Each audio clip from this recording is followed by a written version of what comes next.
of the best sports talk in Middle Tennessee, featuring Tennessee Radio Hall of Famer George Plaster, Tennessee Sports Hall of Fame coach Watson Brown, and Young Guns Billy Derrick.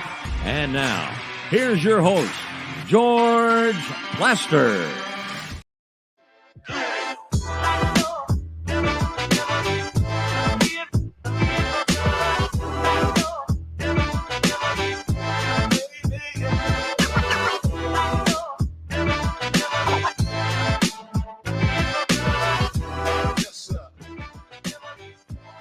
Hello again, everybody. Welcome in on what is suddenly turned into kind of a cloudy and overcast Wednesday afternoon in Nashville, Tennessee.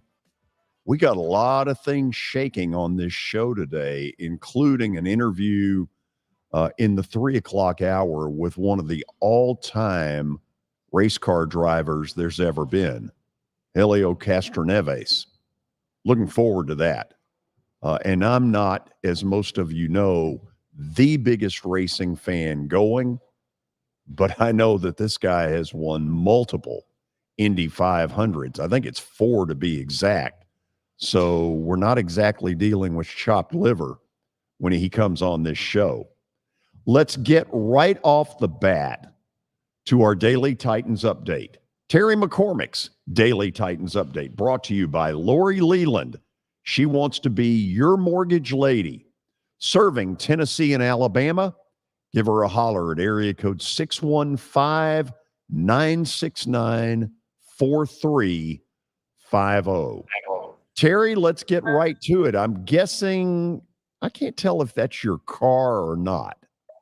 I'm actually at a car dealership getting an oil change. Well, that's lovely. It's always good to have proper oil. Did the Titans have proper oil today? Well, they actually had a walkthrough. There was no media access today, but hopefully what they did was work on some offensive line protections, because that group got knocked around pretty good yesterday for a good part of the practice session. Terry, you certainly highlighted that yesterday. Isn't this sort of they're going to have to scour the waiver wire come the end of August? They're certainly going to have to do something, George. I mean, there are very few plug and play players that are on the waiver wire right now. I think the best case scenario would be that this group starts to get some cohesion. They start to figure out some things, and that some of these guys that they spent money on in the offseason, like Daniel Brunskill, like Andre Dillard, that they start to come around and start to live up a little bit to what the Titans are asking them to do. So it's certainly a group that is a work in progress, George. And right now, I mean, and granted, it's early in camp, and they've been going against guys like Jeffrey Simmons and Nico Autry and Arden Key, who are admittedly a pretty decent group, probably in the upper third of the league in terms of the front seven. But, they at some point have to establish themselves as being able to give Ryan Tannehill time to throw the football. Otherwise, everything that they're doing is just, it's never going to get on track. So, Terry, this seems like a dumb question to ask on August the 2nd, but it wouldn't be the first one I've ever asked that was stupid. Do they have any money left if something popped that kind of dropped in their lap in the offensive line world? I think they have some left after the Kevin Byard restructure and some of the stuff. I think I heard somebody say that they had around $9 million. So it's possible that they could, use some of that if need be to bolster that offensive line. But it's certainly a shot in the dark that anybody would come free that's a quality enough player that you could just plug in and have them go right out there. Let's talk Will Levis for a minute. Obviously, he has gotten your attention with his work the last couple of days. As of right now, are they still having him slotted as the 3 or the 2? Well, I think right now, if you ask them, he's probably still the three because he's a rookie and because Malik Willis has been doing a decent job. But let's just say he's trending toward being number two. And I think that by the time the season starts, he probably will have that role, George. Which deep down, help me here. That's what they want, obviously. Yeah, because this is the guy that, unless something dramatic happens and they wind up franchising or extending Ryan Tannehill because he has an outstanding year and makes a deep playoff run in 2023, this is the guy who is the quarterback of the future and could be their starter as early as next year, George. So, whatever they can get from him and get him ready, I think that's probably the direction that they want to try to move this thing because. The last couple of days, Levis has looked pretty good. And when he was put in there with the twos, going against better talent, but having better talent around him, he responded pretty well. Terry, in your opinion, do they want to keep Malik Willis, or would they just as soon be rid of this situation? He's shown enough that they want to keep him, George, because if their plan is to move on from Tannehill after this year, you know, Willis, if he progresses enough, could be a capable backup, even though he's not quite the same style of quarterback that Levis is. He would still be better than having to draft another guy yet again or go find a journeyman or whatever because he's already been in your system. He already knows the coaching staff, knows the offense, those sorts of things. Honestly, I think unless he implodes in the preseason, I think they're leaning toward keeping three quarterbacks. Terry, you are the man. Appreciate it as always. It's vitally important that you get your oil changed. Yes, indeed, George. Thank you. And when they show you that little stick at the end and they say, here's where your oil is. Yes. And I just sit there and I'm like, whatever. I've never understood that one. Just make sure that there's oil on that stick, George. Not good to drive your car if there's not any oil on that stick. Thank you so much. Helpful hints from Terry McCormick. See you tomorrow. All right. See you. So let's check in right off the bat with Kelly Holcomb, who is in Murfreesboro. So do you do your own oil or do you have it changed commercially? No, I have it changed commercially, but I have let the dipstick get all the way down where there was no semblance of any oil at all. And I've got an older car, everybody in the family gets the new cars except Dad, and Dad has the 185,000 2007 Chevy Tahoe that uses gas and oil like it's going out of style. Right. And I've got to go get some oil now. I had to stop the other day going to my mom's to see her at O'Reilly's and get me some oil because it was pretty much empty. So it is what it is. Everybody else gets new cars. Billy, don't you think the time has come for Kelly to do for himself? Because what he's trying to paint is, I do for everyone else while I suffer, okay, which is a load of crap, and we both know it. Don't you think it's time for him to get off of campus, go to a car dealership, and buy a car? Well, I mean, I've seen Kelly's car. It's a nice car. I think I keep it nice, Billy. As long as it gets you from point A to point B, I'd be fine with that. Hey, George, I've got a complaint from yesterday. Okay, let's hear it. Okay. Now remember, those of you who are joining us, Kelly was not on the show yesterday, so why the hell he has a complaint is beyond any of us. Because I was supposed to be on the show yesterday, okay. But I want to know what Billy's job application says. Like, what is he supposed to do? Like, what is Billy's job? Because obviously yesterday I'm ready to go on the air. He sent me a link. I said, would it be better for me just to go on just the phone? Because I was in the country part of Alabama and I didn't know if we were going to go in and out with the link. So then, I get a text back 5 minutes later and says, hey man, just take the day off. So is Billy making executive decisions now as well? I mean, yeah. I thought this is the George Plaster show. I thought you were the guy with the red pen. And now why am I hearing all this from Billy Derrick? Like, I mean, grow up, figure out what's going on. Don't get hives and don't get nervous about something. Just make it happen. That's your job, Billy, to make it happen. Yeah, but Kelly, you were in BFE, Alabama. BFE. Yes. Yeah, I think I know what that is. We all know what that is. Why don't you go ahead and say it on air there, Billy? Well, you know what? Wow. Look at Kelly trying to get rid of you. It was a savvy decision made on. It's like a quarterback, Kelly. You got to make quick decisions under pressure, and I feel I'm ready for broadcast excellence in between Troy and Montgomery yesterday, and then I get shut off. I mean, what are we doing? Well, in reference back to that, George did say if it's easier, well, we don't. Okay, have to hold on. Kelly Let me off. ask this question: are you really concerned? Or are you just looking for something to complain about? I'm concerned, but I am looking for something to complain about because I like complaining. You know that. I mean, No, I'm a jabber, dude. I'm a jabber. I believe the whole the audience is. But I just don't understand. I just don't understand where Billy's getting the authority to make these executive decisions like this. I'm over it. Like garnish his wages. You know what? It would certainly help the bank account. Billy, do you have an update in our future at any point? I do, George. Really? And it came out yesterday. This couldn't come out for you at a better time.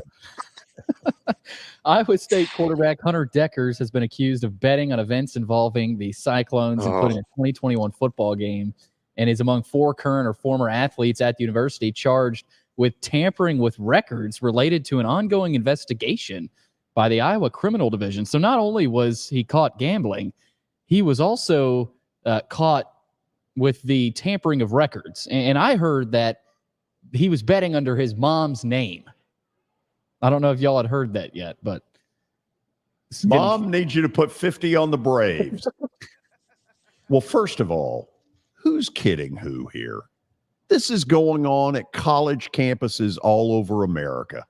Everywhere on every college campus and every program, guys are doing it, and it's I don't know. I mean, he might have done something to get people's attention to him, but like I've told you this before, George, and we both talked about it. It's going to keep happening over and over and over again. It's just now starting.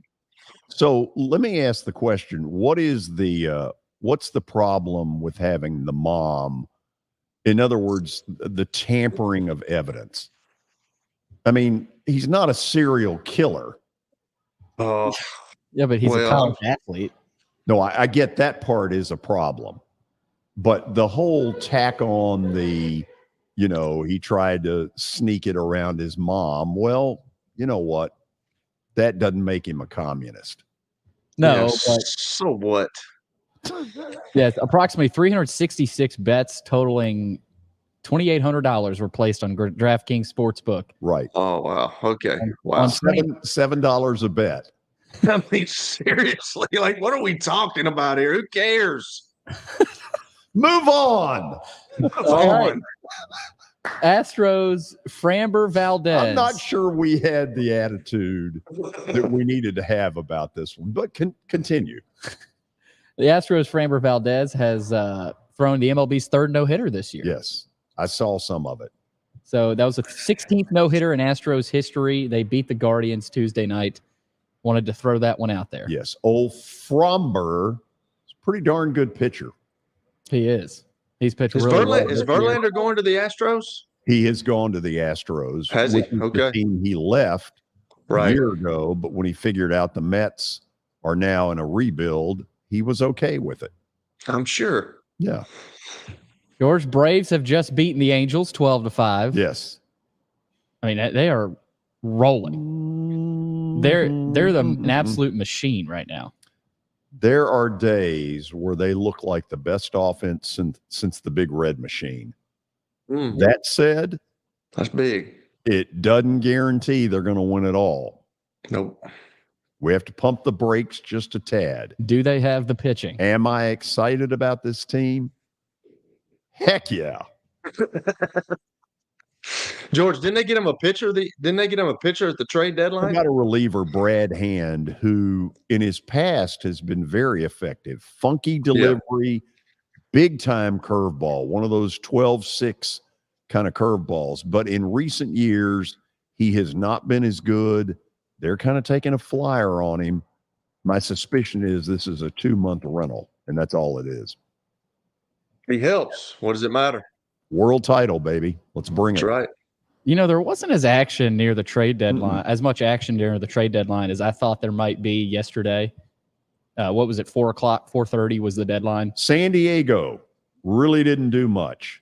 Yankees, they needed a bat. Bats are easier to get than pitchers. I don't get what's going on with the Yankees, but before it's over, some heads are going to roll up there because they suck. You didn't mention it. You've eased up on Terry. I think you're beating a dead horse because there. he's as down about it. He's very depressed about it. And since we need him upbeat for the Daily Titans update, there's only so far I can go. Yeah, but when you got your thumb on him, you need to press him down, George. Like, this is the time to press him down. No. Terry's a good man. I mean, I feel bad. I don't feel bad enough to stop the cheap shots because I don't like the Yankees. But Terry, I mean, it's hard to be. Now, if I got you in that position, oh, heck yeah. Terry, on the other hand, there's a goodness about Terry that you don't have. I firmly believe that. I agree with that. Is your update complete? No, we got one more. Oh, and this one is more. A Thank minor, goodness. The Big Ten Conference is still focused on integration of USC and UCLA, but it's also the commissioner's job to keep What does that chancellors. mean, the integration? What does that mean? They're integrating them into the conference. Conference, meet UCLA. UCLA, meet everybody but Northwestern. They're ineligible. USC, meet the conference. Conference, well, Northwestern, you're not invited. Meet USC. Now, when you say integration, here is where they're going to have a little problem. Are they really going to fly USC to Rutgers for that volleyball match? That's They going to do that, or are they going to have them go by Pony Express? They're just going to meet in the middle in Kansas. Greyhound, baby, Greyhound. I like that. They need a central location. Our students will be back in 2 weeks because they've integrated into the Big Ten. But, I mean, they also said that the commissioner's job is to keep conference chancellors and presidents informed about new developments, and he's talking about conference realignment. So the Big Ten is not shutting down the opportunity of adding teams, which I think they might add a couple. One or two before the end was of the week. that really an important note, Kelly? That the commissioner is going to keep the conference teams informed? By the way, I've signed up Cuba. They'll be joining our conference. Does that go out in a memo, Billy? I mean, I don't know if it's news. I don't know if it's newsworthy. Obviously, David's not doing this anymore, so Billy's got to figure out something. Yeah, because this time of year is so newsworthy. Oh, look, there's a lot going on. Yes, there's so much going on in the sports world right now. What's going on, okay? In a moment, Sam Kahn will join us to talk Texas Longhorns. Nobody does it better, not even Carly Simon. Then, notice that, Carly Simon, didn't she? Okay. That's it. Then, Kelly, we will have a broadcast announcement. Oh, around boy. 2:45. Yeah. Okay. Big stuff. Oh, big. I mean, the world's spinning on its axis right now going, what are they going to say? George, I've got a question for you, too. Did Matt Cruz give you a Nashville Grand Prix shirt? It was not Matt. It wasn't? Okay. Liz? Maybe. So, do real good today and take a cheap shot at my free shirt, but it's sort of a little bit of publicity, and Liz will appreciate that, and she doesn't need you putting a big damper on it. Well, and I'm going to tell her what you're all about. I'd like one too. I mean, give me one. If it's free, it's for me. Give me three. You know what I'm saying? Right. So as long as you get one, it's okay. That's correct. Okay. Billy, your response to that attitude. I have no response to Kelly anymore. I think you do. After the break, we will talk Texas Longhorn football. Hook 'em Horns is coming up right after. How am I going to get to work? My car's totaled. Scholar, our team is making a call right now. We'll get you a rental car. Don't worry. That's a relief. Call us 24/7. We're here. We're going to help. Year number 2 of the Plaster and Friends Celebrity Bowling Night was awesome. And the reason is really simple. I chose Strike and Spare, and they were amazing. They have great food, great bowling, and a staff that is truly ready to go the extra mile to help you. They have 5 family fun centers in the area to choose from, and for more info, go to strikeandspare.com or call them at 615-824-5685. As a lot of you know, our show is now more than a year old, and that's a great testimony to some of the viewership that we have had from you all. So a big thank you right there. If you're new to all of this and you're wondering, how do we see the show? Here's some of the ways. Of course, you can watch it live 2 to 4 p.m. Monday through Friday. And the 3 biggest ways are Twitter, Facebook, and YouTube. Now, if you're working or can't watch the show live, you know what? All this stuff is archived in podcast form through 2 different ways. Apple, Spotify, that's the way you do it. You can go Apple Podcast or Spotify, and you're probably sitting there saying, George, you don't know what any of these mean. Well, I'm learning. I can at least spit it out now. Hope that you will continue to enjoy our show, because as football season revs up, we've got some great things planned. Thanks for being with us. You can't see the sights without the sounds. From the crack of the bat to the roar of the crowd and everything in between, discover what Hit City has to offer. Spend your nights cheering on the Nashville Sounds at First Horizon Park with giveaways, fireworks shows, theme weekends, and more. Single game tickets are on sale now. Visit NashvilleSounds.com to claim your seat today.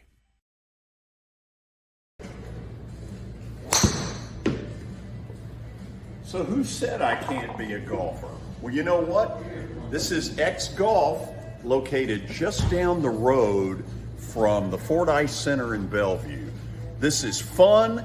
It'll improve your golf game, and you need to stop in and check it out. 8138 Sawyer Brown Road, and who knows, I may get to 200 before it's all over.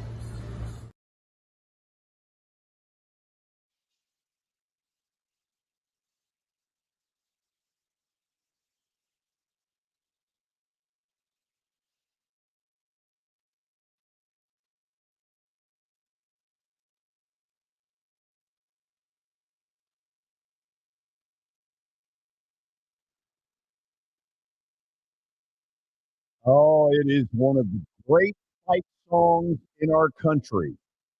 Hook 'em horns, by the way. If you have not heard that song, you're saying it doesn't sound all that familiar. Well, in the next couple of years, it's going to become very familiar, because 12 months from now, Texas Longhorns become part of the Southeastern Conference. Sam Kahn covers the Texas Longhorns for The Athletic, and he joins us by phone. Sam, thanks for taking the time to do this.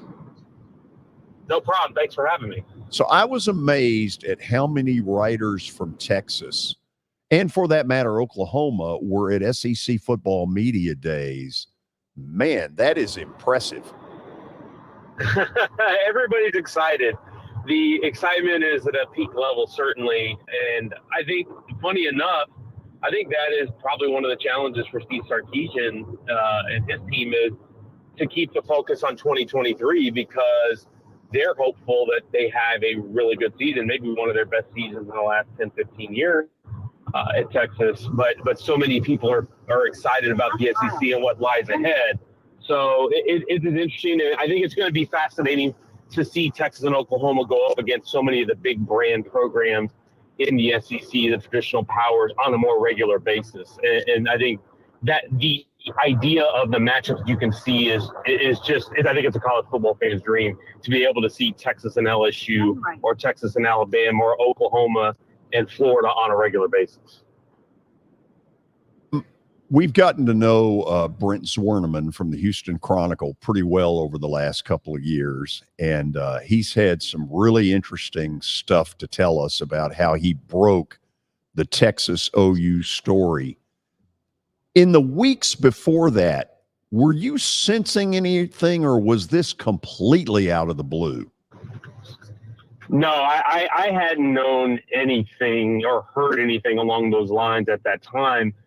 It's funny because, and I give Brent a lot of credit for how he did that, because he wasn't working on that story. He was working on a story about, I think, a 10-year anniversary of Texas A&M leaving the SEC, leaving the Big 12 for the SEC, and kind of how the circumstances dictated that move.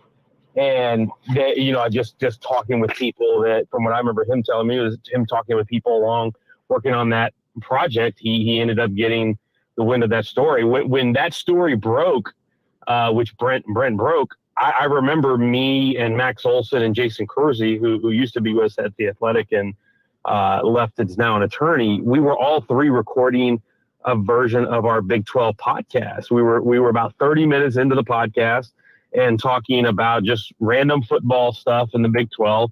And Jason at one point says, "Hey, do any of you guys have a subscription to the Houston Chronicle?" And I'm like, "Yeah, I do." And he's like, "Because they're saying that the Texas and OU are inquiring about the SEC." So I'm a Houston resident, so I log in and I see Brent, and I see it's from Brent. So I was like, okay, this is probably legit. And I read it. And then next thing we know, we're like, we probably should stop recording this podcast and start making phone calls. And that's what we did. Those 30 minutes of podcast that we recorded have never been listened to. I don't think we ever went back and heard what we said, but they remain largely irrelevant in the college football landscape. Sam, send them to me. I'll listen to them, okay? Hey, I don't even know where they are, to be honest with you. Tell me this. If A&M had not been a member of the SEC, would Texas have joined? That's a great question. It's so hard to say. My guess is no, because if A&M doesn't leave the Big 12, then I think then I wonder, okay, does Missouri leave the Big 12? Because they left hand in hand in 2011. So if Texas A&M doesn't go, does Missouri go? And if Texas A&M and Missouri stay in the Big 12, does the Big 12, for all intents and purposes, somewhat stay intact? Maybe it does, because you look at Colorado now. Colorado is coming back, and of course they left a year before, along with Nebraska. So it's not to say that Colorado would come back, but I wonder if the forces that made that conference unstable at that time, if A&M and Missouri just let it blow over and stayed in the conference, I think the conference would have stayed together. Now, I say that without taking into account the TV money, because the one thing that I don't think would have changed is the TV revenue. And that's really what it comes down to, is these decisions are largely made on that. But to your point, I think Texas absolutely saw the brand recognition, the revenue, the stability that the SEC provided for A&M, and especially the recruiting lift. Like, A&M has recruited a lot better in the SEC than it ever did in the Big 12. And I do believe that Texas looked at all those factors and said, you know what? It worked for them. Maybe it'll work for us. Okay, I want to try it this way, because you know the politics of all this way better than I do. I make jokes on the air that, there are a lot of J.R. Ewing wannabes with a lot of money, and Texas has got all the rich oil well people. The truth of it is, I don't know one way or the other. But were they in a position, the way the narrative has come out, that they were running the Big 12, that they were the ones spearheading virtually everything? I think when you talk to other people in the conference, they would say yes. And I think when you talk to folks in Nebraska, if you would ask Tom Osborne, or if you would talk to Texas A&M folks and the former president who was there at the time, Bowen Lofton, I think there would be a sense that you would get from those schools that Texas felt like they controlled the conference or that they had more say in Big 12 affairs than other schools did. Bowen Lofton, actually, I talked to him recently for a piece that I'm doing coming up soon. And he said that explicitly, that then President, the late Bill Powers, and DeLoss Dobbs, the former AD, since retired, that you could sense that they felt like they had a lot of sway, and that Dan Beebe, the commissioner at the time, was a little bit differential to them. So I think there's some validity to that feeling, certainly amongst the others in the conference, and I think that's what.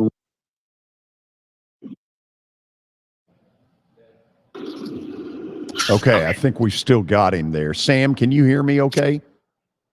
Yes, I am here. Okay, great. Let me try this one, and then we'll actually get to some football. What a great thought that would be.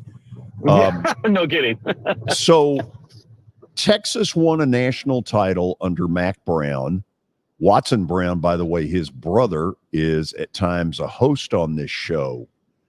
Would it be harder for Texas to win a national title today than it was back then? Undoubtedly. I think so. Going into at least in the SEC, in my opinion. Today in 2023, as they're in the Big 12, I think I'm reluctant to say that they'll do it this year. I think they have to win the conference first for me to even broach that. But I think as they move into the SEC, yeah, it's going to be harder. And honestly, I think even without the SEC, it's a little bit harder because Texas does not control recruiting in the state the way it did in the heyday of the Mac Brown era. When Mac Brown was the head coach, when they won that national championship in 2005 and went back in 2009, they could virtually pick the top 25 kids they wanted in the state of Texas. And dynamics have changed in this state where it is not that easy to do that anymore. I think it's almost impossible for any one school to dominate the recruiting landscape in the state of Texas. A&M gets a share of big-time recruits. That's not to mention Ohio State or Alabama or other big-time programs around the country who come in here now. A&M's move to the SEC kind of opened the door for SEC West programs and even to some degree SEC East programs to come here more frequently. And I think as Texas goes in, I think you're going to see even more of that this is going to become more of an SEC state when it comes to where the high-end talent goes. So just on that alone, I think it is harder now to do it than it would have been for Texas then, because back then it really was Texas and Oklahoma that were dominating in the state for the top recruits, and A&M would get some as well. But now TCU is a factor. They just got to the national championship game.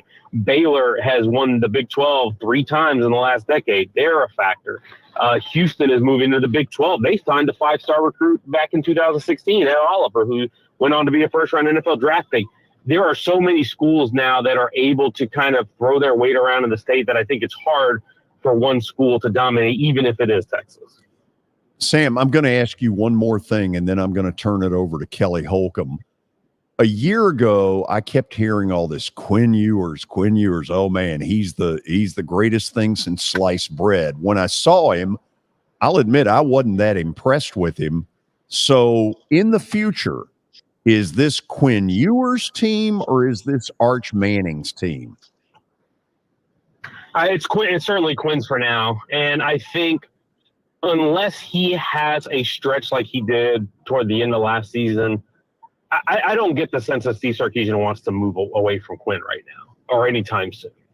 There's a lot of belief right now in him and his physical talent.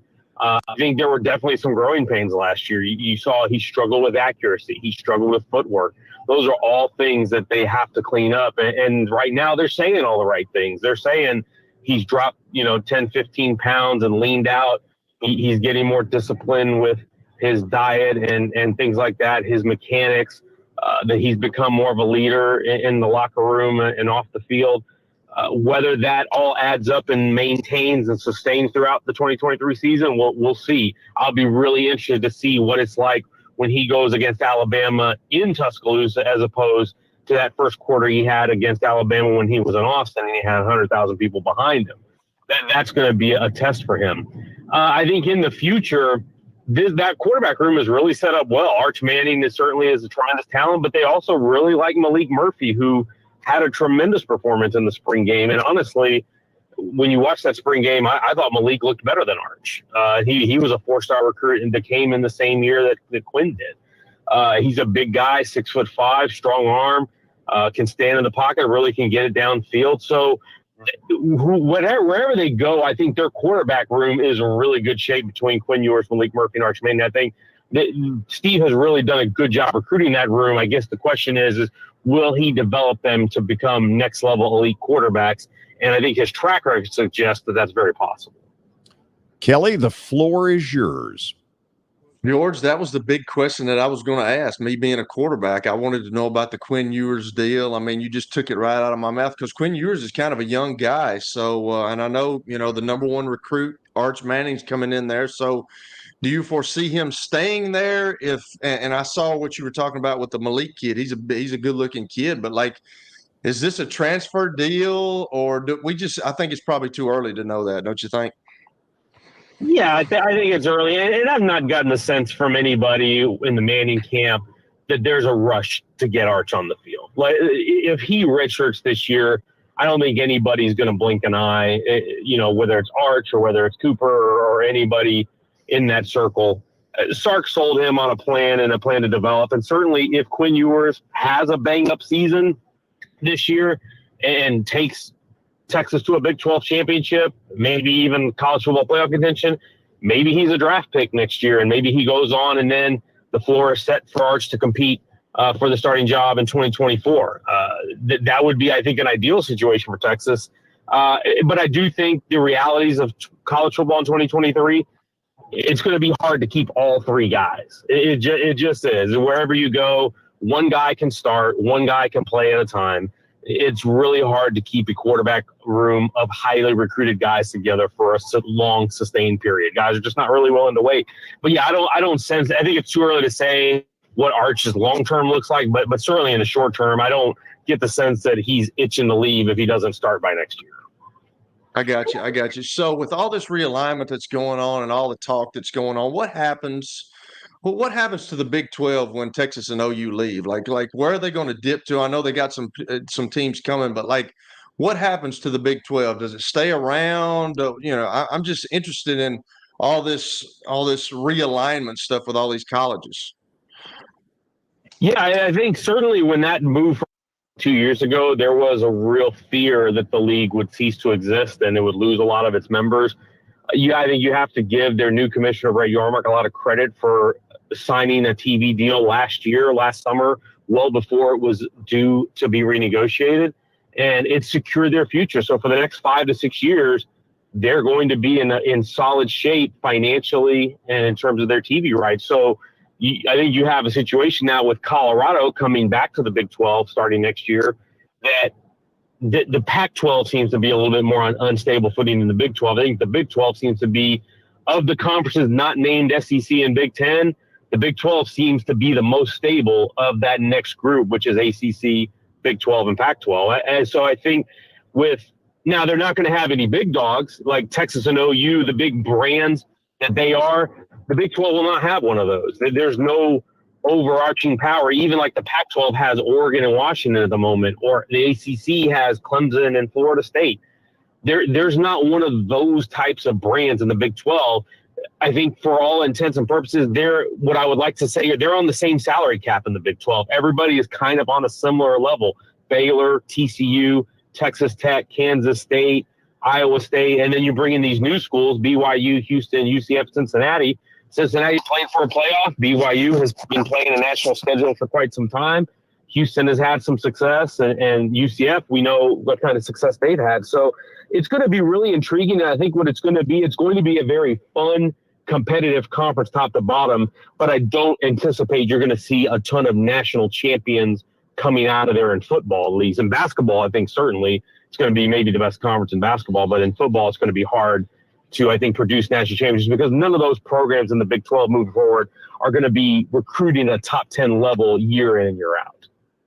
I got you. My last thing here is we talked to a guy from Texas A&M. You kind of alluded on this. Y'all talked to it a little bit earlier. George stole another one of my questions, but just recruiting. I know that the guy said that the Texas A&M people were a little upset because they didn't want Texas obviously going to the SEC, because if you got a player that's choosing between Texas A&M and Texas, he might choose Texas A&M because they play in the SEC. Now they don't get that. And you talked about like Alabama and all these other schools from the SEC West coming into Texas. So how is that going to help Texas in recruiting? It's obviously going to help them big time. Yeah, absolutely. And I think that's one of the reasons why A&M wasn't thrilled when it first happened, because that has been the trump card for them in in-state battles for the top 5 recruits. If it was a Texas A&M battle, A&M had that SEC card in the back pocket to play, to say, hey, look at what conference produces the most draft picks every single year. It's the SEC. Do you want to go play with and against the best? Then come to A&M, and you can stay in your home state and go play against that elite competition. Now Texas has that in its back pocket too, and so does Oklahoma, which are 2 programs that A&M recruits against every day. So that edge is no longer there, and now Texas doesn't have to worry about prospects, and particularly your bigger guys, your offensive or defensive linemen, the elite kind that you need to contend for championships. You don't have to worry about them saying, well, we're not going to go play in the Big 12. We're going to go play in the SEC. Now you could say, hey, you can stay here and you can go here and do it at Texas. And so I think it's going to make it certainly a little bit easier for Texas to recruit some of those types of players. And certainly I think you would see some of the effects. They've been recruiting knowing that they're going to the SEC for 2 years, and they've signed 2 back-to-back top 5 classes. I don't think that's coincidence. Oklahoma signed a top 4 class last year. But I will say the one thing that A&M has learned, and I think Texas and OU will learn, is if you have a class ranked number 4 in the country or number 5 in the country that you sign, guess what? It's probably ranked number 3 or number 4 in the SEC, because the schools above you are Alabama and Georgia and LSU or somebody like that. So that is where it's going to become a challenge for the new schools, is not just beating A&M and all the other schools they beat. It's, can you beat Alabama? Can you beat Georgia? Can you beat Ohio State for these top flight recruits? Because that's the waters you're going to swim in now when you recruit. Sam, you are terrific. Promise me that you will come back on again sometime in the future. Absolutely. Happy to do so. Thanks for having me. Sam Kahn Jr., he covers the Texas Longhorns for The Athletic. So, Kelly, here's something I took out of this that was pretty interesting. It doesn't sound like they've just rolled out the red carpet and said, Arch Manning, this program is yours. If that's the case, and he sits the entire year, doesn't Ole Miss jump in and say, this is where you belonged all along? Well, that's how this transfer portal stuff works. You know what though? I think just being around Peyton and being around his dad, being around Cooper and all those, I don't think they're expecting. I don't really think they expect. They want him. I don't think they're scared of competition. I don't think he's scared of competition. So it's going to be interesting to see. I mean, he talked about the Quinn Ewers guy who played really good at stretches last year, then got hurt. He's really he's a talented guy. He can aggravate you. Yeah, he can aggravate you, because when I watched him play against against Alabama, he looked unbelievable. And then at other games, he's really inconsistent. So as he gets older, he'll be more consistent. But he's still got some time there, George. He really does, before things happen. And just like he said, Steve Sarkisian has not given up on that. I mean, there's nothing to give up on. The guy's talented. He came from Ohio State. He's a South Lake Carroll guy, which is a huge program down there in Texas. So I don't know, but they've got guys just like the Malik kid that he was talking about. I was looking on. He's a big kid, and he had a pretty good spring game, and Arch didn't play that well. So I think he's absolutely right. I don't think the Mannings are worried about any. I haven't talked to him, but I don't think they're worried about him getting redshirted. Probably needs some time to get accustomed to the game, which all freshmen really do, George. Well, and Ole Miss might reach out, but I don't know that Arch Manning, with everybody in his camp, Peyton, Eli, his dad, Archie, I don't know that he's the type of kid to up and leave a program. Now, if something disastrous happened, like if Quinn got hurt and Arch was obviously treated poorly, maybe, but I don't he's not even making NIL money. Yeah, but what if Quinn is so good, and I don't think he is, I'll admit. I'm not as high on him as everybody else. But let's say he takes off and it becomes apparent that for the next 3 years, he's it. Then what? Well, I think Texas is sort of banking on Arch Manning becoming a better option than Quinn Ewers after 1 year in the system, But I think, but I don't. It's a good question because I mean, what if Quinn Ewers becomes a Heisman candidate and he stays at Texas the next couple of years and who knows? Flim, bim, bam, Ole Miss by damn.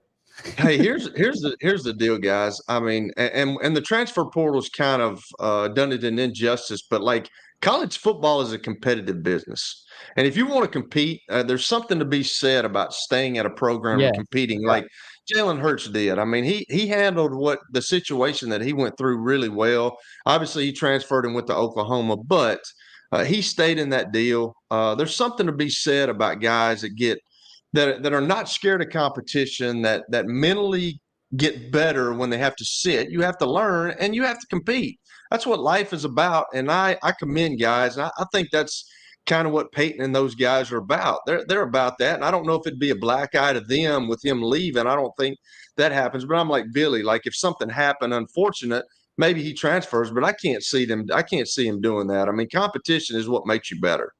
Billy, put that picture up of Memorial Stadium. It's one of the great places in the country. Especially I've never now been there. with these renovations. It's beautiful. They've taken that end zone, which used to be a little bitty thing, and they put up a monster scoreboard. You don't do that with programs that go 4-8. And you also don't do that without J.R. Ewing wannabes. Little J.R. Ewing wannabes have contributed mightily.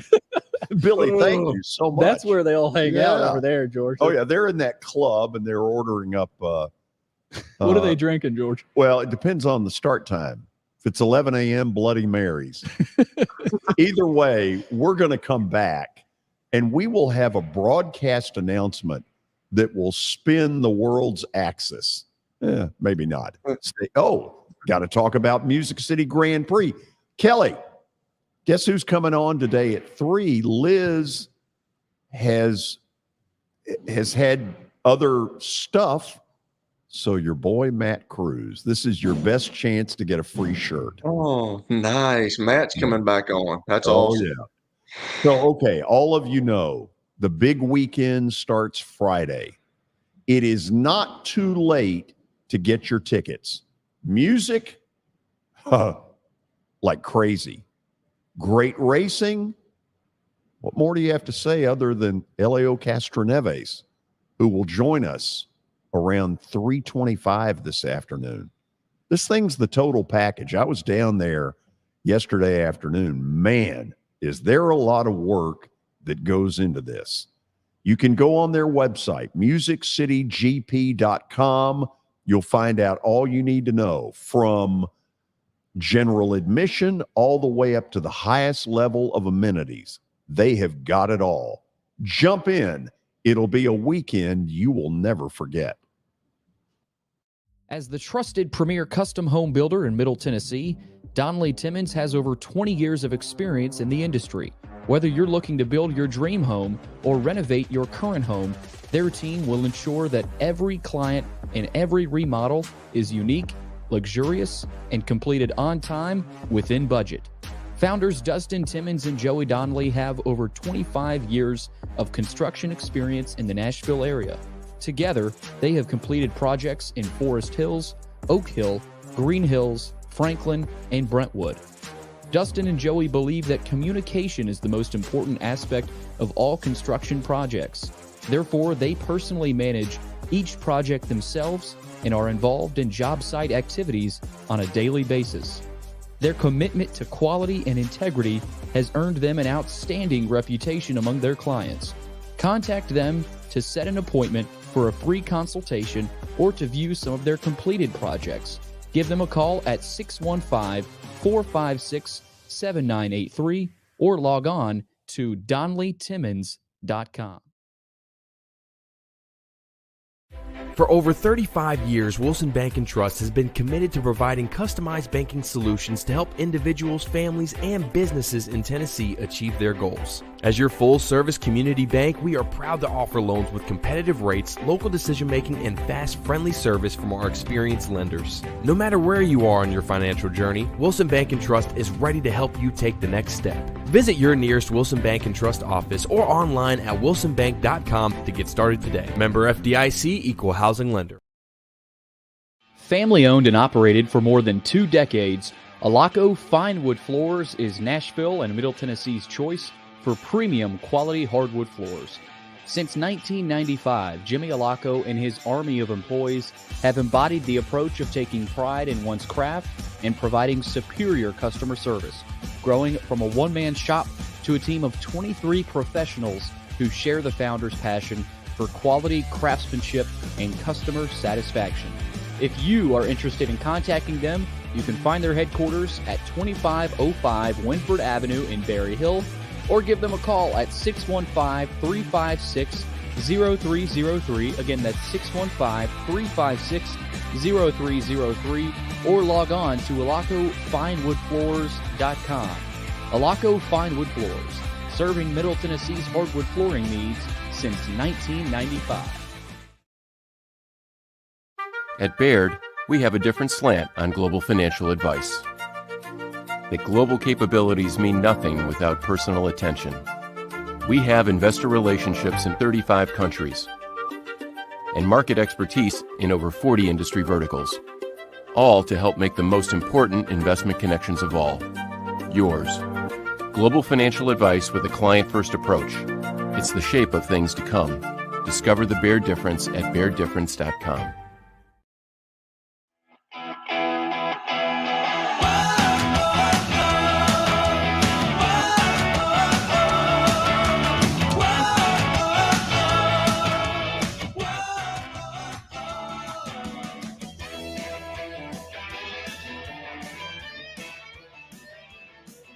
Kelly, you're going to be excited. Our big announcement comes with a graphic. Oh, nice. Billy's been working. Absolutely. Put Billy to work.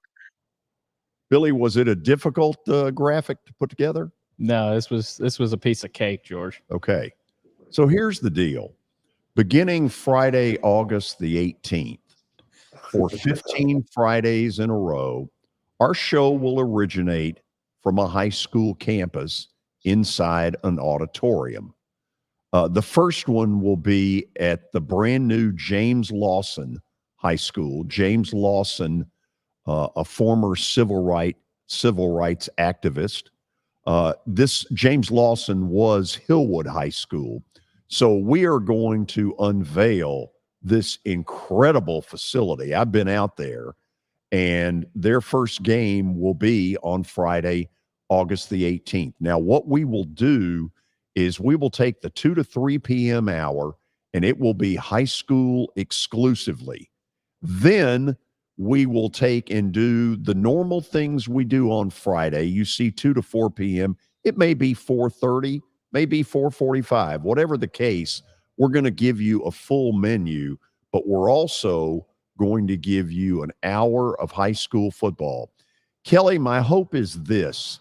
Even though I went to a private school, Metro Nashville Public Schools need more attention, and we're going to try to do a high percentage of the shows from a Metro Nashville Public School. Now, that doesn't mean we're going to blow off the private schools. I'll guarantee you we're going to do a show at BGA, and Billy will guarantee you, even though he doesn't have the power, that we're going to do a show at Father Ryan. We're going to do a little bit of everything and try to pick good games. I want to thank the folks with the Metropolitan Nashville Police Department. They'll be a part of this. To Josh Harrison and Associates. Also to the folks at Southern Trophy. And there will be more sponsors joining in the next week or two.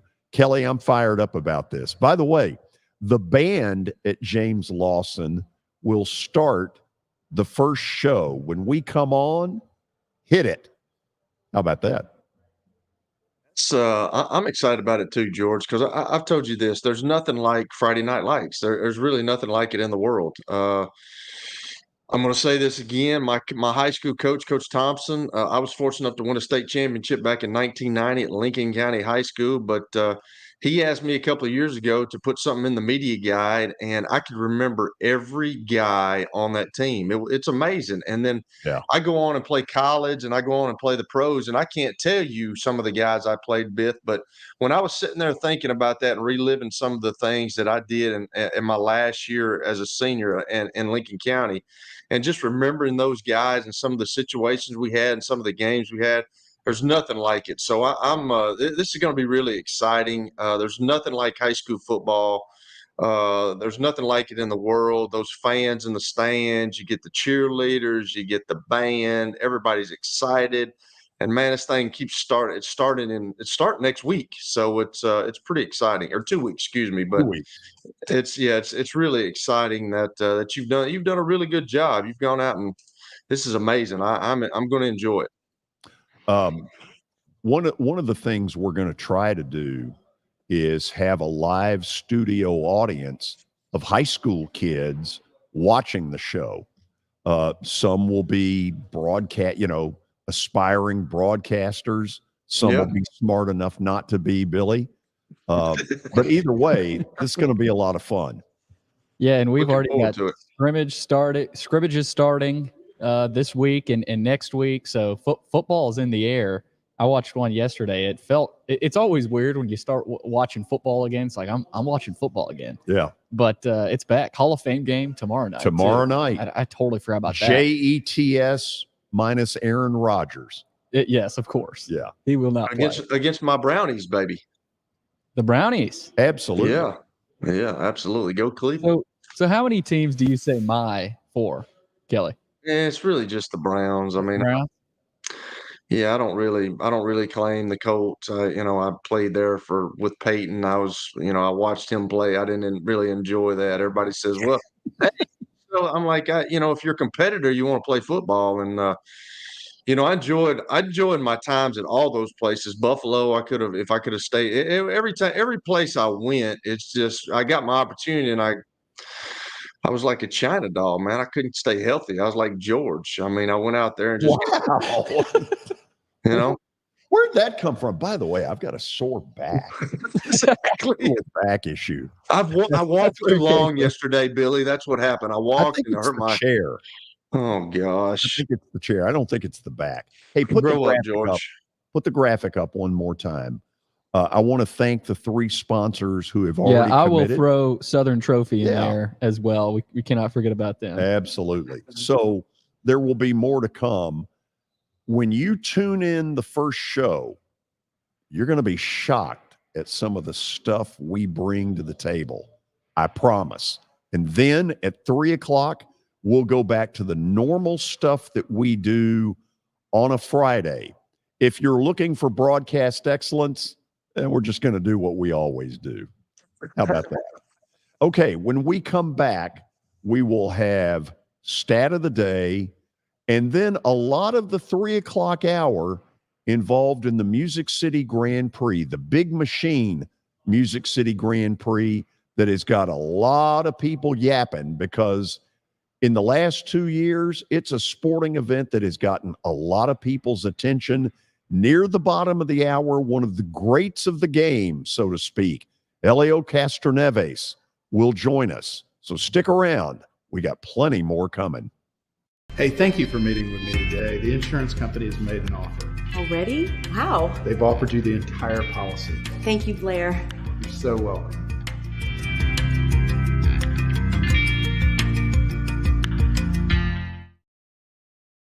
Forget the fact that Sir Speedy Music City is owned by my BGA classmate James Warren. Their work stands on its own merit. James and his staff do incredible work, as evidenced by the huge banners at the Plaster and Friends Celebrity Bowling Night. If you're looking for quality to help your marketing and business communications, and you want it at a reasonable price, these are your folks. Call them at 615-832-9511 or go to print at sirspeedymusiccity.com. And be sure to tell them Plaz sent you. Convenience and value, two words that we expect when we do business. Our goal at JHA Company is to deliver just that, both to our school partners and to our customers. Whether you're purchasing photos, yearbooks, class jewelry, letter jackets, school spirit wear, or senior graduation products, we strive to make the experience easy, convenient, and cost-effective. Find out more at jhacompany.com or call 615-867-6345 for more information. JHA, one source, one company. Hello, this is Celeste Middleton, a State Farm agent in Murfreesboro, Tennessee. I want to help my neighbors and local businesses be proactive and assess their risk before something unexpected happens. We want you to have a thorough understanding of your coverages to have the best protection when you need it. We can create a personal price plan for you. Our team has over 70 years of experience helping people in Middle Tennessee. We have an awesome team with integrity and provide honest and prompt communication, and we love what we do and genuinely care about everyone we work with at our office. Give us a call at 615-895-2700, send us a message at celestemiddleton.com, or walk in at our office at 803 North Thompson Lane in Murfreesboro. We would love to earn your business. Welcome to John English Antique Sports and Cards, located at 204 East Depot Street in beautiful downtown Shelbyville, Tennessee. Their phone number is area code 931-492-4304. John, obviously, I've been blown away by what I've seen at your place. I've now been there 3 times. But for the person who's never been, what should they expect? Well, we have a 3,000 square foot store, George. Half of it is vintage cards in all sports. And then half of the store is, a lot of people call it the museum, where there's a lot of early equipment and just the history of sports in general: baseball, football, basketball, golf, tennis, and other items. When somebody comes in there that you know is a big sports fan, what is their normal reaction? Well, I think that they're pleasantly surprised. And, of course, being in Shelbyville, Tennessee, which is a small town that you would never expect a shop like we have to be in. So they're kind of, I don't want to say blown away, but as I said, pleasantly surprised.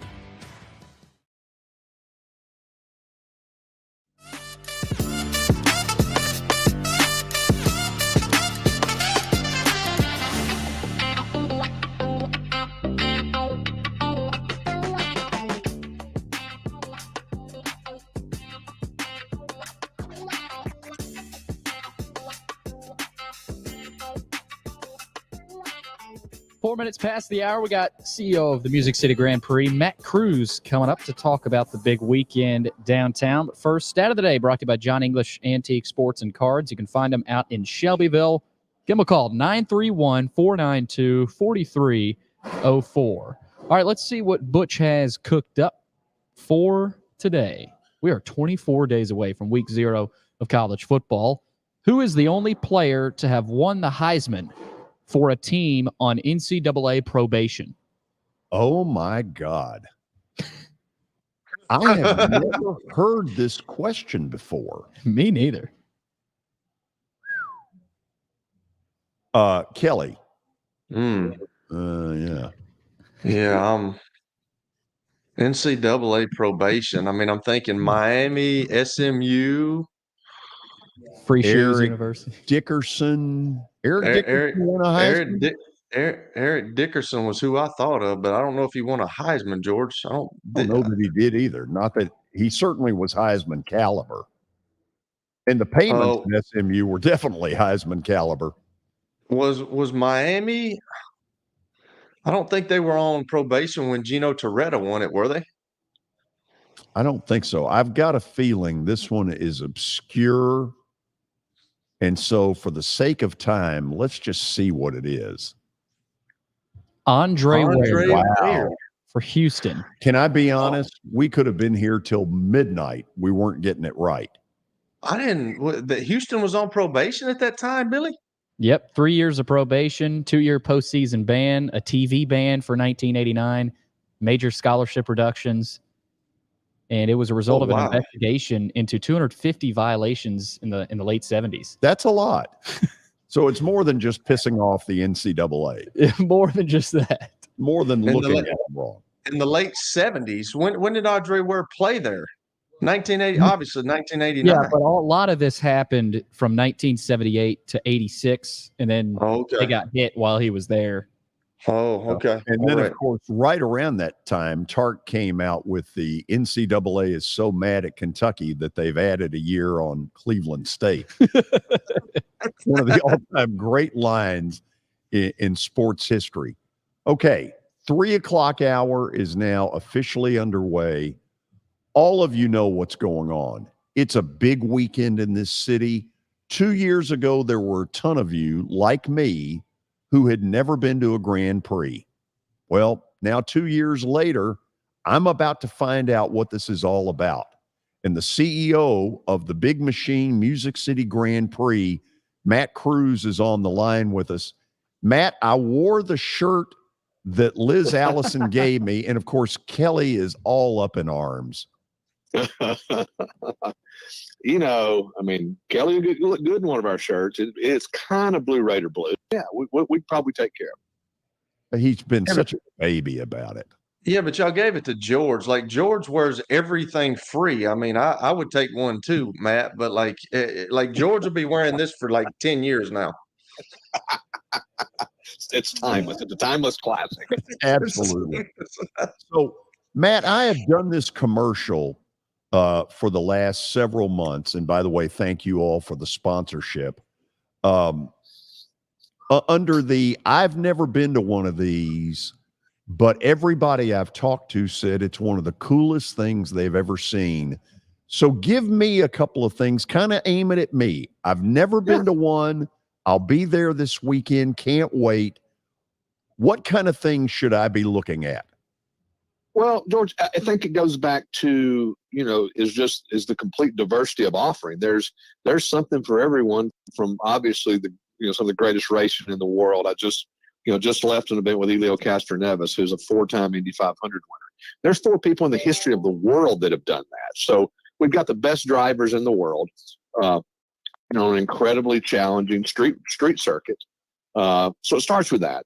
And it's not just IndyCar. It's the Stadium Truck Series. It's the GT America Series doing a night race. So if you take the racing aspect of it, there's incredible racing across a multitude of series. There's a lot of people who are sports car fans that they're here to watch because they're a Porsche person. They're here to watch Porsches run under the lights Saturday night. There's people that are just racing fans. So there's definitely a diversity of motorsports. Then take our music offering across 2 stages. I mean, again, I tell people we've got everything from Flo Rida to Vince Neil of Motley Crue and all things in between. So an incredible variety of music. And then just a really creative campus. I mean, we take, 15 plus acres. And if you haven't been by in the last couple of weeks, I mean, we built a small city here of dozens of corporate suites and all kinds of inclusive, bigger clubs. We've got incredible fan zone. I just saw a jet pull up in our fan zone. So, there's a lot. NASA's bringing an engine in. So there's just a lot to take in. So it's for someone who's kind of a, short attention span like myself, I love it because there's so many different things that I can walk around and experience at any point in time and then see some of the greatest, racing drivers in the world. Matt, I'll certainly vouch for it. I drove by there yesterday. Holy cow, is there stuff going on? It is. Organized chaos. I hope it's organized. Our events team going into their 3rd year is amazing. What a well-oiled machine that they've become. And these are people that truly love what they're doing, and you just watch their enthusiasm. It's really fun to watch. It's fun to get out of their way as much as anything. So I've been riding around a golf cart today, and if anybody asks me something, I was like, yeah, I can find you someone that has you a better answer than I can give you. So it's really, really fun to watch. And it's just fun. The collaboration of the city of Nashville, the state of Tennessee, our hospitality industry, how everybody as a city rallies, to close roads when we have to, the collaboration with our downtown, hospitality, association this year our 3-day ticket holders have fast pass into a majority of the honky tonks on Broadway. So there's just such a great collaboration of our city and various stakeholders to really make this special, because again, this may be for some people their first trip to Nashville. And if we collectively as a group show them a great time, there's a good chance they'll come back. Kelly, I know you guys go back a ways, as we found out the first time we had Matt on. So kind of take it from there. Well, I was going to tell Matt that I'm going out to eat with the guys tomorrow, with Coach Donnelly, with Coach Five Ash, with Coach Boonio and Coach Robbins tomorrow. So I'll tell them you said what's up. My guys. You have a big, tall pair of boots for that one, because there'll be a lot of bull slung at that much. Oh, there's no question there will. And I love it when Coach Five Ash gets on Coach Donnelly, starts making fun of him. That's great. Nobody else wants to do that, but Coach Five Ash will. It's great. So let me ask you this, Matt. What are your last minute things that you've got to get done? Well, so I mean, there's such a sequencing as our property gets built. So there's so much stuff that's trying, from touching up all the final suites as the teams start to load in. It's just there's an order. There's an order to the chaos. So far so good. I mean, it just, again, going into our third year. We kind of know what to expect, and then prepare for the unexpected. We looks like we're gonna have beautiful weather this weekend. I mean, I've seen as low as 83 degrees at Green Flag on Sunday morning. So I mean, that's fingers crossed, but that would be great, from a fan experience point of view. But it's just really, really fun to kind of sit back and be kind of an observer. Right now, I was out on the track last night about 1:00 in my golf cart, just watching the number of people that are working overnight to really bring this thing to life. It's pretty special. Wow. So, good gracious, I have no clue where I was going with that one. Broadcast excellence. So you want me to take it for a second? I totally forgot my train of thought. I really did. Take one, George. Matt, the physical plant, when I saw it yesterday, I mean, it's one thing to hear it, on a show like this and all the planning that goes into it. But my God, it is it's unreal what goes on down there. Do you ever just sort of say, oh my God, look at this? Yeah, so a couple of days this week, I've gone up to the top of Grandstand 7 to watch the sunrise over East Nashville. And you realize you're sitting in, way up in the sky, and knowing that this grandstand will be gone in, Tuesday of next week. So, yeah, just the logistics of how that happens is absolutely incredible. It's just, absolutely. I'm blown away every day of just, how this comes to life, and then how it gets neatly put back in place, and you'll be ready to come out and do it again sometime in the future. Okay, this is me showing the ignorance of having never been to a Grand Prix. So late Sunday morning when that starts, give me a couple of things that me and others who have never been before really need to pay attention to. Well, you hold your breath for our turn 9, which will be the first corner after they take the green flag. It has become, the most action-packed corner in IndyCar, I would argue. It's at the end of one of the longer straightaways. They've come all the way from downtown, really wide entry into a little narrowing corner. And, drivers can get selfish. There's a lot of, when you say give and take, well, they're more on the taking side than the giving side. So that's always one that I love to watch, is just that first corner, that first lap. And then, that's duplicated throughout the race on various restarts. So that's fun. I was just at an event with the president of IndyCar, Jay Fry, and I think we had 380 passes last year throughout our race. It may have been more than that, but we had the closest street race finish in IndyCar history here last year. So, the racing's pretty spectacular. Take away, obviously, how cool it is. It's a downtown event, the music, the racing at its core is really, really good. Oh, I can tell that. We've got some pictures up while you're talking that we're showing that are absolutely incredible. Kelly, you got about 5 minutes with Matt, and then we've got to go to the break and get to Elio Castroneves.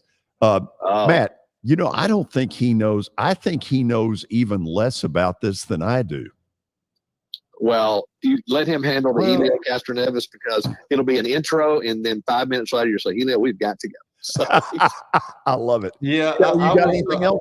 I love racing, man. I told you this. I got into it in Indianapolis, and I went to 6 of the races up there, so I got into it. So my synapses are running better now. I mean, I'm hitting on all cylinders. But I know there's a big build up to this, Matt. And I know you've been doing it for a long time. But is this one of those deals where, you've got all this stuff going on, and then when the event's over, you just kind of relax and you go home and you just like it's done. So I know this is your life, but is because I've had some golf tournaments that kind of like that. I know it's nothing like on the scale of what you're doing right now, but it was like after that was over, I was just like, man, it's over.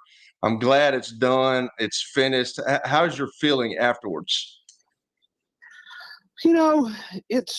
There's a lot to finish up. There's a lot to finish up in the following days and the weeks afterwards. But no, it's a collective.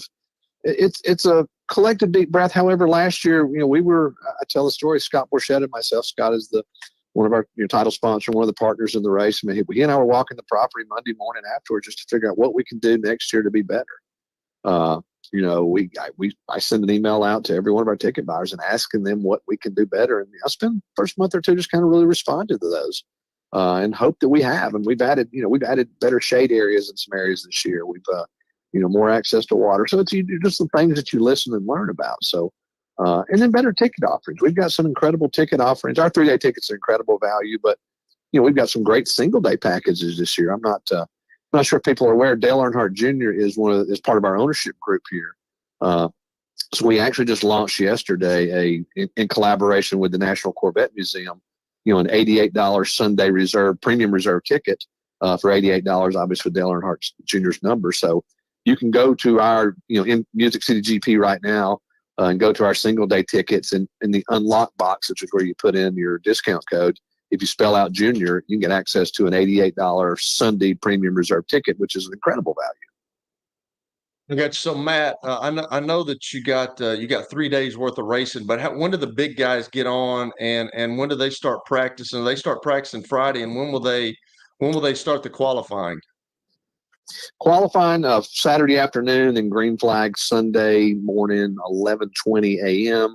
And then, great music leading up to the race on Sunday, and then, racing post-race. So we'll have our Stadium Truck Series post-race, which is one of our more popular series. So it's a full day of racing, but we get IndyCar, up and at them earlier in the day to get us, and that's a testament to our race. Our race has become such a popular national and international event. That noon Eastern TV window is the premier window for sports.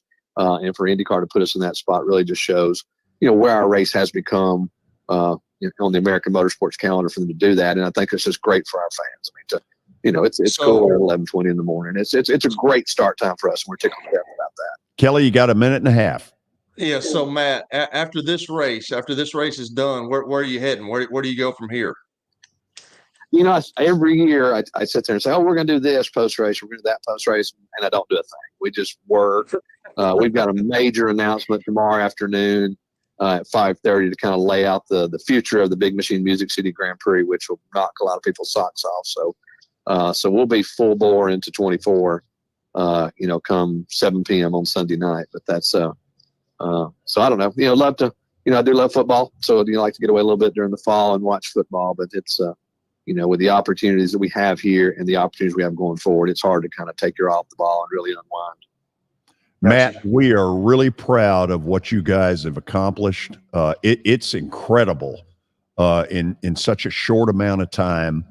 I am pumped about being there this weekend. So if you see me and I look lost, direct me where it is I need to be. But listen, best of luck. The weather's going to be great. This is going to be an awesome weekend.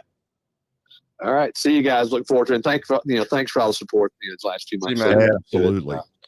We're going to have a fun time showing Nashville to the world again this weekend. Amen. Matt Cruz is the CEO of the Big Machine Music City Grand Prix. And as he mentioned, there is a big announcement tomorrow at 5:30 that we're going to talk about Friday on the air. So stick around for that. I don't get to say this very often, but after the break, one of the all-time greatest drivers in the history of this sport, Helio Castroneves, will join us next. Year number 2 of the Plaster and Friends Celebrity Bowling Night was awesome. And the reason is really simple. I chose Strike and Spare, and they were amazing.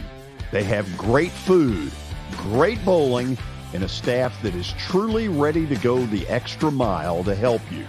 They have 5 family fun centers in the area to choose from. And for more info, go to strikeandspare.com or call them at 615-824-5685. How am I going to get to work? My car's totaled. Skylar, our team is making a call right now. We'll get you a rental car. Don't worry. That's a relief. Call us 24/7. We're here. We're going to help. You can't see the sights without the sounds. From the crack of the bat to the roar of the crowd and everything in between, discover what Hit City has to offer. Spend your nights cheering on the Nashville Sounds at First Horizon Park with giveaways, fireworks shows, theme weekends, and more. Single game tickets are on sale now. Visit NashvilleSounds.com to claim your seat today. As a lot of you know, our show is now more than a year old, and that's a great testimony to some of the viewership that we have had from you all. So a big thank you right there. If you're new to all of this and you're wondering, how do we see the show? Here's some of the ways. Of course, you can watch it live 2 to 4 p.m. Monday through Friday. And the 3 biggest ways are Twitter, Facebook, and YouTube. Now, if you're working or can't watch the show live, you know what? All this stuff is archived in podcast form through 2 different ways. Apple, Spotify, that's the way you do it. You can go Apple Podcast or Spotify, and you're probably sitting there saying, George, you don't know what any of these mean. Well, I'm learning. I can at least spit it out now. Hope that you will continue to enjoy our show, because as football season revs up, we've got some great things planned. Thanks for being with us. Hello, this is Celeste Middleton, a State Farm agent in Murfreesboro, Tennessee. I want to help my neighbors and local businesses be proactive and assess their risk before something unexpected happens. We want you to have a thorough understanding of your coverages to have the best protection when you need it. We can create a personal price plan for you. Our team has over 70 years of experience helping people in Middle Tennessee. We have an awesome team with integrity and provide honest and prompt communication. And we love what we do and genuinely care about everyone we work with at our office. Give us a call at 615-895-2700. Send us a message at celestemiddleton.com or walk in at our office at 803 North Thompson Lane in Murfreesboro. We would love to earn your business.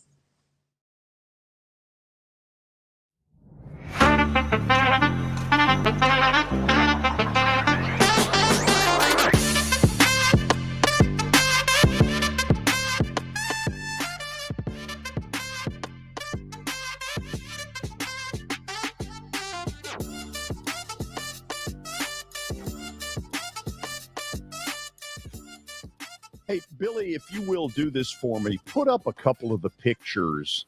We're kind of, are we ready? Okay. One of the all-time greats in racing history. All you have to do is say 4 Indy 500 championships. Helio Castroneves joining us on the phone. How are you, champ? Well, thank you very much for the introduction. I'm doing very well. How are you doing? Doing good. Tell me what you think of Nashville as a Grand Prix city. Well, IndyCar and Nashville, it's like made for each other. You know, it's fun, it's party, it's exciting, it's fast, it's racing. So, yeah, that's how I think. It's this relationship is going to last for a long time. What did you think when you first heard, they're going to build a course around a football stadium? Because on the surface, that just seems crazy. But as we look at the pictures, it's incredible. Yeah, I mean, I've been coming here for a long time. 2003 was a race, but in the ovals, not far from here, and somehow we stopped coming over. Now, when they 2 years ago said we're going to be going over a bridge, I'm like, what? I thought they're ludicrous. I mean, this is like crazy going in IndyCar over the bridge. But look, amazing. They pull it off. IndyCar pull it off. The whole city was able to support it, and look where we are. Amazing racing, exciting, and I'm telling you, this is going to be a part of the IndyCar DNA for many, many years to come. Can you tell me what it feels like to win the Indy 500 4 times? I can't even imagine that. Oh boy, it's like probably a million times when your boss giving you a bonus. I don't know, and that's how it feels. You're like, yeah, I got it, man. Big sign check bonus. I love it. Well, okay, let me try it this way. The first time it happened, was that the most satisfying? Well, people ask me which one is my favorite, and I'll tell them that I only have one kid. But if you have multiple kids, you can't ask them which one you love most. Some parents might say yes, but I don't think majority would say that. But it's just similar to what IndyCar or Indy 500. I mean, when you win your first is your first. The second was back-to-back, which was incredible. For me, the third one, I wasn't even start the season, and I was all of a sudden I was winning the Indy 500. And the last one, which was 2021, the odds were all against us. Myself, my team. I left Team Penske for 500 with 500 employees, and went to a team with 20 employees. When you're thinking about that, you're like, whoa, how do you do that? Well, I have a great group of people, and we're able to win the fourth one. So, yes, all of them are special, but it's always the one that the last one it keeps alive, and for sure, 2021 was a special one. Help me with this. I've never been to a Grand Prix race before, so as a novice at this, tell me a couple of things. I know I've never been. Race? Oh my God, I can't. What? Why? Are you in Nashville? I'm in Nashville. I've never been, but I'm going this weekend. Trust me, I'm excited about it. I got a great attitude. I'll be there all 3 days. Tell me when it gets to Sunday, the most important thing I need to be watching. Well, first of all, it's going to be pretty darn hot. So you got to have a little bit of water on you, or beer, whatever your taste. I'm not judging you. I love it. You have to have liquid around you to make sure that you'll survive. And but you're just going to be amazed the excitement of the fans. They're IndyCar fans are the best, and I think that's what you're going to enjoy most. Okay, Kelly, we promised the folks that run this race that I would have him out of here by about 3:32. So get in 1 or 2 questions. Well, I played for the Indianapolis Colts. I went to 6 races. I was actually there for your 2001. So when you climbed the fence, was that kind of an organic thing? I mean, because you've done it ever since. So that was a pretty cool deal. I remember that happening. Yeah, well, I'm glad you were there to witness that. It was something that I did not plan. It was a cool thing. I guess I wanted just to express my happiness and feeling to the fans, and I wanted the team to be part of it, because I might be the one doing the interview here, but without a great team supporting me, I wouldn't be able to do all this win. So they deserve to climb the fence with me as well. Now, I know that Roger Penske, he owns the Indy Racing League now, but what was it like for being with a legendary guy like that? What was it like to race for him? Look, he's one of the most powerful men I know, but the passion that he has for racing, it's incredible. He's the first to get in, the last to get out. He has a lot of things that he could be probably going around and enjoying his success, but he's still going to the races like it was the first time. So for me, it's incredible. So it's a wise person, and something that a lot of people enjoy is to be around him. The respect that he presents itself, and again, he's a great captain, a great leader. I really learned a lot with him. So oval racing, I know you've done a lot of racing, man. You look at your bio, you've done everything when it pertains to racing. But oval racing compared to Grand Prix, which one do you like better, or does it doesn't matter as long as you're in a car? As long as I'm winning, that's what I like it. As long as you're winning, that's good. Kelly, I like his answer. That was right to the point. Awesome.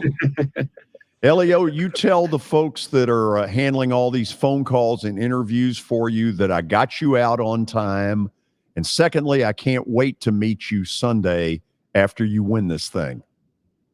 I hope you'll be there, and you said you will. So I'm hoping you can stop by my place and we see face to face. And I guarantee we're gonna have a good time, and we can take a picture together. How about that? I love it. Hey, it has been an honor to have you on with us. Thanks for taking the time. Enjoy Nashville. Thank you so much, everyone. Have fun. It's one of the all-time greats. That's not hype. That is simply fact. You win 4 Indy 500s. You're a cat daddy. He had the best answer. It's like getting a bonus a million times. And Billy was looking, going, I don't ever get a bonus. George, where did you get him from? Did Matt Cruz serve him up to you, or did you just found a way?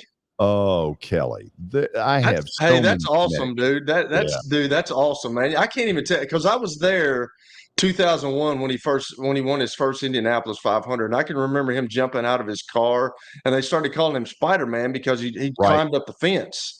And I can remember watching that in the stands, because I think that was the last race that I went to, and it's amazing. Like, you're going to be so fired up for this race Sunday when you go, George. Unbelievable. I loved when I said to him, I've never been to a Grand Prix before. And he goes, really? He wanted to say, what's wrong with you? I thought he was about to hang up. Hey, I could have asked him questions all day, man, because he's won the 24 hours at Daytona, and I'm like, what does your body go through driving a car for 24 hours straight? I don't understand that. Well, first of all, Kelly, when this race is over, now, admittedly, they're going to get a break on the weather, but in other years, it could be 95 degrees. 83. Right. Yeah. Listen, they have worked with the weather gods on this one. How much weight do you think a driver loses during that time? I have no idea, George. They're not very big guys anyway, because they got to fit in that cockpit. But I mean, it's I wouldn't even know. It gets so hot. Being around that engine and being in those suits, I think they got coolers. They've got state-of-the-art stuff now. They've got stuff where you can drink. They've got a hose that goes through where you can drink. But it's amazing. I can't imagine, because I was going to ask him something too about, people tend to think that drivers aren't athletes, and it really irritates me, because they say, well, he's not very athletic. He's not an athlete. And I'm like, that's just not true, man. You got to sit in a car that's 120 degrees in a suit, and you got to be in shape. You've got to be physically ready to get in that car and to stay in that car for that long. You know who made that mistake on the air once? You. Absolutely not. Who was it? Willie. Oh, Willie. So this has been 25 years ago. We're on the air, and we're into some discussion. And Willie goes something to the effect, well, they're not really athletes. Okay. I'm telling you, the phone, the damn thing exploded. I mean, there are 14, they're calling numbers we don't even know exist on that switchboard. Well, if you look at a lot of their bodies, they are unbelievably fit. Yes. Like, you look at Elio, and he's getting up there in age, I think. And You don't see a lot of slobs. No, I mean none of them are. Well, it's crazy. So Willie kind of had to backtrack. Oh, he by did. the end of the show, he was like, "Well, I may need to think," and I'm like, "Yes, you need to rethink this." That's right. You need to rethink it, brother. Go back. Take it back. Kelly, guess what's going to happen after the break? Bet of the day, I'm sure. Well, I want to take it a step further. Kelly, after the break, I intend to make those who are listening make some money.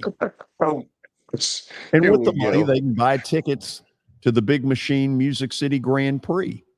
Nobody's listening to your bets, George. Well, they should be, because I'm winning right now. So you just pipe down. We're back with the Plaster Bet of the Day in just a moment. As the trusted premier custom home builder in Middle Tennessee, Donnelly Timmons has over 20 years of experience in the industry. Whether you're looking to build your dream home or renovate your current home, their team will ensure that every client and every remodel is unique, luxurious, and completed on time within budget. Founders Dustin Timmons and Joey Donnelly have over 25 years of construction experience in the Nashville area. Together, they have completed projects in Forest Hills, Oak Hill, Green Hills, Franklin, and Brentwood. Dustin and Joey believe that communication is the most important aspect of all construction projects. Therefore, they personally manage each project themselves and are involved in job site activities on a daily basis. Their commitment to quality and integrity has earned them an outstanding reputation among their clients. Contact them to set an appointment for a free consultation or to view some of their completed projects. Give them a call at 615-456-7983 or log on to DonnellyTimmons.com. Convenience and value, two words that we expect when we do business. Our goal at JHA Company is to deliver just that, both to our school partners and to our customers. Whether you're purchasing photos, yearbooks, class jewelry, letter jackets, school spirit wear, or senior graduation products, we strive to make the experience easy, convenient, and cost-effective.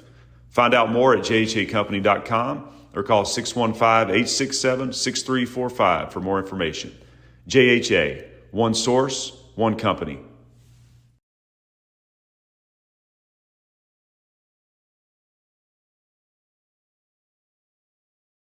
Family owned and operated for more than 2 decades, Alaco Fine Wood Floors is Nashville and Middle Tennessee's choice for premium quality hardwood floors. Since 1995, Jimmy Alaco and his army of employees have embodied the approach of taking pride in one's craft and providing superior customer service, growing from a one-man shop to a team of 23 professionals who share the founder's passion for quality craftsmanship and customer satisfaction.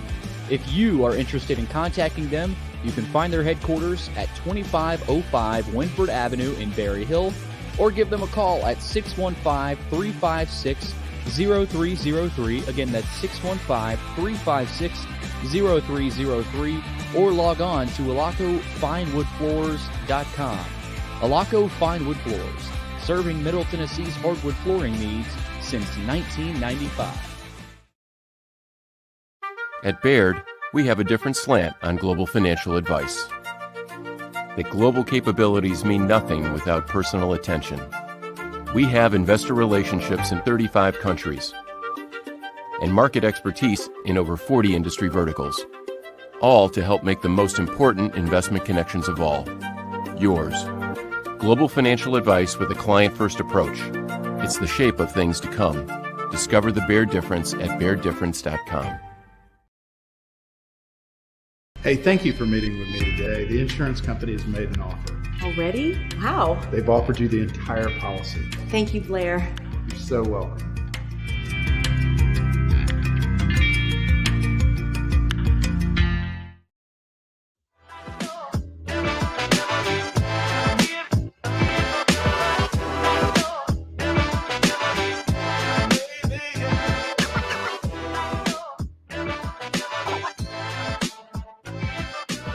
Final segment on a Wednesday.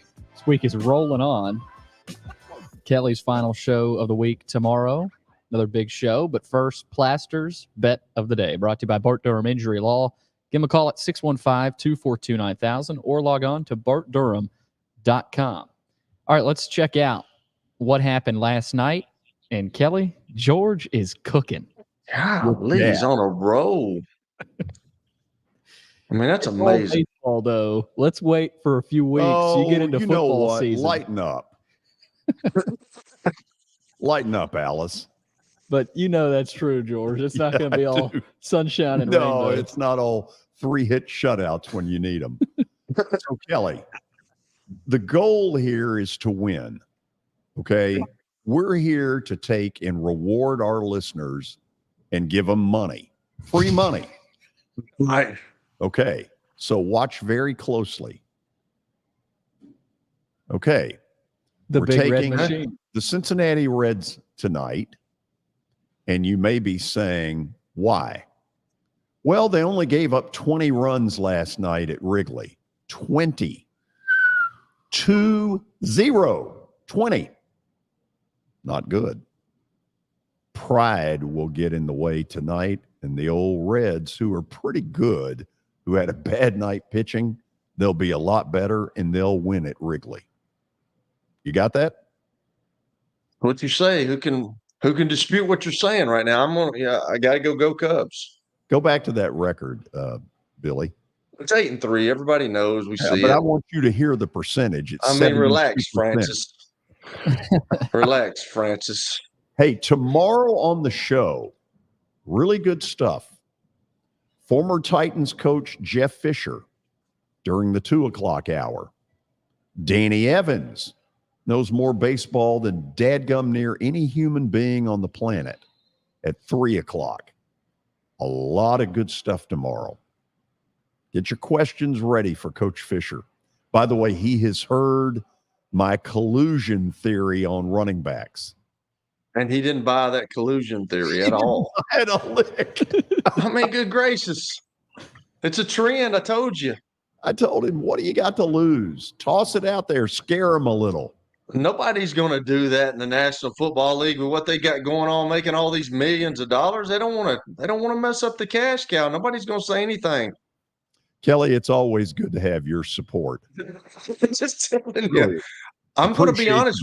I'm going to be honest with you, George. You know that about me. I'm going to tell you the truth. I'm not going to sugarcoat it. Okay. Well, I'm going to be honest with you. 72% is damn good. Oh, relax. I'm like Billy. Let's wait till football comes around. It's a little bit tougher. See you tomorrow. Clean up your attitude. I see y'all. We'll see all of you tomorrow.